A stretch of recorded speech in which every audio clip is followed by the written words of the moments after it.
America, Israel, Iran యుద్ధం ముడి చమురు ధరలపై ప్రభావం చూపుతోంది. ఇటీవల క్రూడ్ ఆయిల్ ధర దాదాపు 12% పెరిగింది. ఇక మరొక వైపు ఇరాన్ ప్రభుత్వం హెర్ముజ్ జలసంధిని మూసివేసింది. ఈ మార్గంలో నౌకలు దాటడానికి ప్రయత్నిస్తే పేల్చివేస్తాం, వాటికి నిప్పు పెడతామని ఇరాన్ ప్రభుత్వం హెచ్చరించింది. ఈ పరిస్థితులు ఇలాగే కొనసాగితే మన దేశంలో ముడి చమురు ధరలు ఎంత మేర పెరగచ్చు? ముడి చమురు దిగుమతికి భారత్ మరొక ప్రత్యామ్నాయం ఉందా అన్నది ఇప్పుడు కీలకంగా మారింది.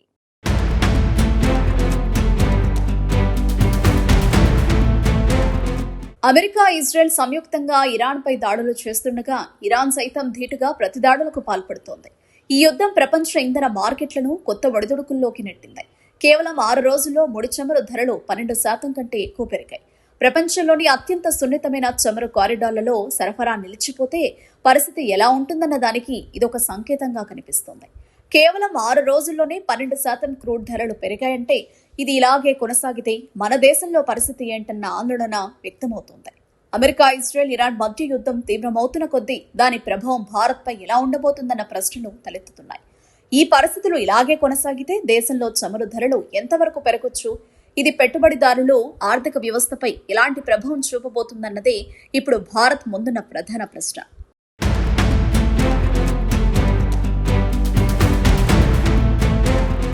అమెరికా, ఇజ్రాయెల్, ఇరాన్ దేశాల మధ్య యుద్ధ వాతావరణం కనిపించిన వెంటనే ప్రపంచ ముడి చమురు బెంచ్ మార్క్లకు ఎగబాకాయి.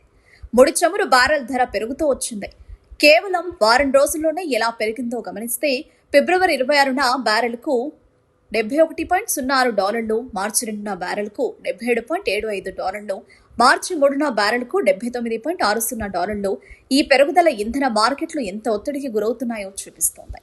ఫిబ్రవరి 28న అమెరికా, ఇజ్రాయెల్, ఇరాన్పై సంయుక్త దాడులను ప్రారంభించాయి. ఈ దాడుల్లో Iran supreme leader Ali Khamenei, ఇతర సీనియర్ లీడర్లు మరణించారు. ప్రపంచ ఇంధన మార్కెట్లకు అత్యంత ముఖ్యమైన పరిణామం ఏంటంటే హోర్మోజ్ జలసంధిని మూసివేయాలని ఇరాన్ తీసుకున్న నిర్ణయం.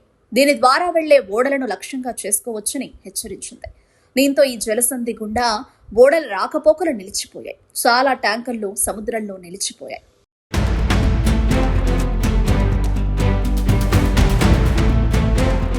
హోర్ముజ్ జలసంధి ప్రపంచంలోని అత్యంత కీలకమైన ఇంధన ఇంజెక్షన్. ఇది ఇరాన్, ఒమన్ మధ్య ఉంది.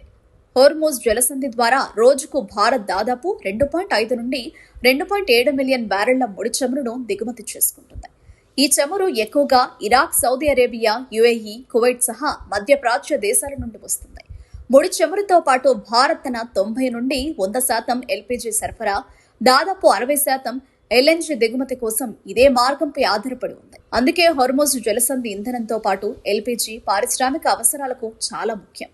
ఈ జలసంధి ఇరుకైన ప్రదేశంలో కేవలం 33 కిలోమీటర్లు మాత్రమే వెడల్పు కలిగి ఉంది. ప్రతి దిశలో షిప్పింగ్ లేన్లు కేవలం 3 కిలోమీటర్లు మాత్రమే వెడల్పు కలిగి ఉన్నాయి. ప్రపంచ చమురు, ఎల్ఎన్జీ వాణిజ్యంలో దాదాపు 20% దీని గుండానే వెళుతుంది. హోర్ముజ్ గుండానే రోజుకు దాదాపు 15 మిలియన్ బ్యారెళ్ల ముడి చమురు వెళుతుంది. ప్రధాన గల్ఫ్ ఉత్పత్తిదారులు చమురు, గ్యాస్ను ఎగుమతి చేయడానికి మార్గంపై ఆధారపడతారు. దిగుమతి చేసుకునే దేశాలు తమ సప్లై చైన్లు కొనసాగించడానికి దీనిపై ఆధారపడతాయి.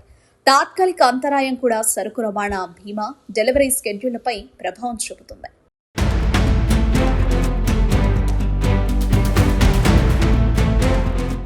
భారత్ తన ముడి చమురు అవసరాలలో 88% పైగా దిగుమతి చేసుకుంటుంది. భారత్ చేసుకునే దిగుమతుల్లో దాదాపు 50% రోజుకు సుమారు 2.5 నుండి 2.7 మిలియన్ బ్యారెల్స్ హోర్ముజ్ జలసంధి గుండానే రవాణా అవుతాయి. దీనిని బట్టే మనం ఎంతగా ఈ జలసంధిపై ఆధారపడి ఉన్నామో అర్థమవుతుంది. ముడి చమురు ధరలలో ప్రతి డాలర్ పెరుగుదల భారతదేశ వార్షిక దిగుమతి బిల్లును సుమారు 1.8 నుంచి $2 బిలియన్ల వరకు పెంచుతుంది. అంటే దాదాపు 20,000 కోట్లు చమురు బిల్లు పెరుగుతుంది. మన దగ్గర దాదాపు 10 రోజుల పాటు ముడి చమురు నిల్వలు, 1 వారానికి సరిపడా ఇంధన నిల్వలు ఉంటాయి. అవసరమైతే దేశం తన వ్యూహాత్మక పెట్రోలియం రిజర్వ్ని ఉపయోగించుకోవచ్చు. రష్యా, అమెరికా, పశ్చిమ ఆఫ్రికా, లాటిన్ అమెరికా నుండి సరఫరాలను పొందవచ్చు. ముఖ్యంగా రష్యన్ చమురు హిందూ మహాసముద్ర ప్రాంతంలో అందుబాటులో ఉంది.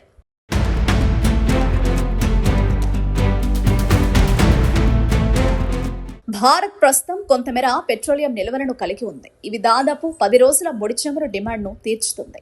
ఈ నిల్వలు ఆకస్మిక అంతరాయాల సమయంలో కొంతకాలం ఊరట కలిగిస్తాయి. అయితే ఈ పరిస్థితులు ఎక్కువ కాలం కొనసాగితే మన దేశంలోనూ ముడి చమురు సంక్షోభం తలెత్తుతుంది. హోర్మోజ్ సంక్షోభం కొనసాగితే భారత్ రష్యా నుండి దిగుమతిని తిరిగి పెంచాల్సిన పరిస్థితి ఉంటుంది.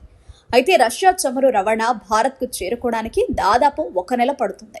మిడిల్ ఈస్ట్ నుండి దిగుమతి చేసుకుంటే 5 రోజులు పడుతుంది. నివేదికల ప్రకారం వెనిజులా, బ్రెజిల్, ఆఫ్రికా ఉత్పత్తిదారుల నుండి ఎక్కువ దిగుమతి చేసుకోవాలని భారత్ యోచిస్తుంది. అయితే భారత్ ఎల్పీజీ, ఎల్ఎన్జీలలో దిగుమతులపై ఎక్కువగా ఆధారపడి ఉంది. ఈ విభాగాలలో పరిమితి వ్యూహాత్మక నిలువనున్నాయి. ఈ పరిస్థితుల్లో భారత్ ముడి చమురు సమస్యకు ఏ విధంగా పరిష్కారం చూపుతుందనేది చూడాలి.